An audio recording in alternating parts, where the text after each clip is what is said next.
Hi, my name's Phil. I like talking about politics, and in this video, I'd like to discuss my thoughts on Biden's decision to allow Ukraine to fire long-range missiles at military targets inside Russia, which will presumably mean the UK and France can give similar permissions for Storm Shadows, which Starmer and Macron had already been pressing Biden for. Basically, a decision that's come too late, done in the wrong way as well. But first, for daily political commentary, please click the subscribe button so you don't miss out. So, first of all, a little bit of a potential warning. I had thought of just saving this video for first thing tomorrow because I've just had my COVID and flu jabs and I could be very sick. But I am the eternal optimist, so I'm going to go for it. But if there's no video at noon tomorrow, it's because my optimism was misplaced. On that note, however, the rest of this video has no optimism. And this is more than a little frustrating. Some time ago, I did a video where I thought Biden might have given in this position that Ukraine can use long-range missiles to target, legitimate targets in Russia that are being used to attack Ukraine. Biden had answered a question which hinted that he had no reason to fear anything from Russia if rockets were fired into Russian territory. So American rockets being fired into Russia at legitimate targets. It's like, yeah, he didn't say so, but I thought, that was a bit of a hint that he'd secretly given permission. And that's the best way to do it as well. If you're going to give permission, do it without saying so, as I'll discuss in a minute. But, as it turned out, I'd gotten ahead of myself. Permission had not been granted after all, but now it has. So what's changed? Well, in terms of the situation in Ukraine, nothing has changed at all.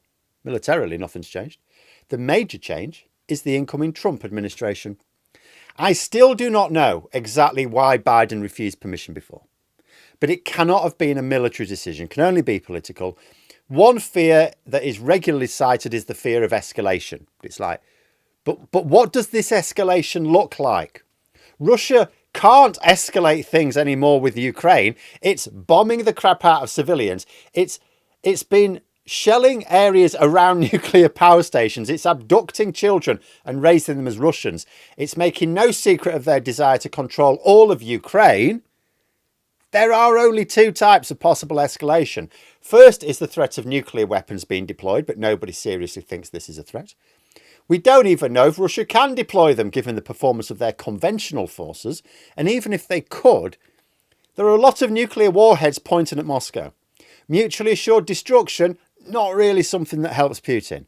And as Professor Stefan Wolf pointed out in the interview I carried out with him last week, Russia's strategic partners around the world will not be keen to back a country who fires nuclear missiles on a country it's trying to invade just because it defended itself. Second type of escalation, which I hadn't previously considered, but Wolf mentioned as well, is the more likely worry, I guess. It's the threat of Russian operations inside European countries where it's got its claws fairly deeply entrenched, designed to destabilise, murders, other acts of terror. But that is of no concern to the US president. And if Britain and France are willing to take the risk, it's not a valid reason to block Ukraine from taking out military targets in Russia that are being used against Ukraine.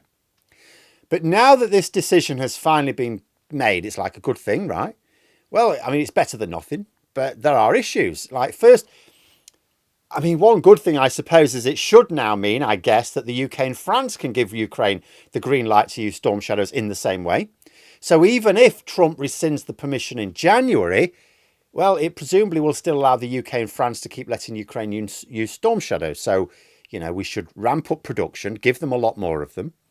But given that the Pentagon's only got enough munitions to even send to Ukraine before Trump's inauguration, this far too late decision can only have limited impact. It's been seen, as far as I can tell, as more of a way to allow Ukraine to strengthen its negotiating hand with Russia rather than helping to win the war. Second, it was done in the wrong way. Like the public announcement, that's foolish. It made more sense when I thought Biden was giving permission without saying so. Because the Russians would have known that permission was given is when an air base inside Russian territory is attacked. That's the point at which you want the Russians to realise permission's been given, when a long-range missile actually hits them. Russia now knows what's coming. It has relocated some of its assets. By announcing the decision before it can be acted on, we've yet again failed to grab an opportunity. I noticed Mike Martin, who's now an MP, but as an expert on the situation I've been following for a while, has been expressing a similar frustration to my own and others. it always seems too late. Like we make a decision that then comes too late for it to do any major good. Like in 2014, we could have evicted Russian forces from Ukraine very easily, very low cost. Would have cost next. I mean, Starmer's committed £3 billion a year for Ukraine's defence. It wouldn't have cost that amongst all the nations to have kicked Russia out in 2014. We didn't do it. As Russian forces started to build up on their side of the border, we could have given Ukraine the weapons there and then in order to repel that invasion. There needn't have been any precipitous action. They wouldn't have had to take out targets inside Russian territory. Then, for goodness sake, you know, if we'd just given Ukraine the weapons we have since given them, then the full-scale invasion wouldn't have happened. And then Ukraine could have turned its attention to already occupied areas of its own land. Even this decision to allow them to use long-range missiles on Russian targets that are used to attack Ukraine itself has come too late. It could have been used to give Ukraine the momentum, a year or two ago. Now it's just something that might mean Ukraine doesn't have to concede quite as much territory once Trump is running the show. It will be shameful if it has to concede any. But this is the price of stupidity, isn't it? Stupidity in America because they feared consequences that were never realistic.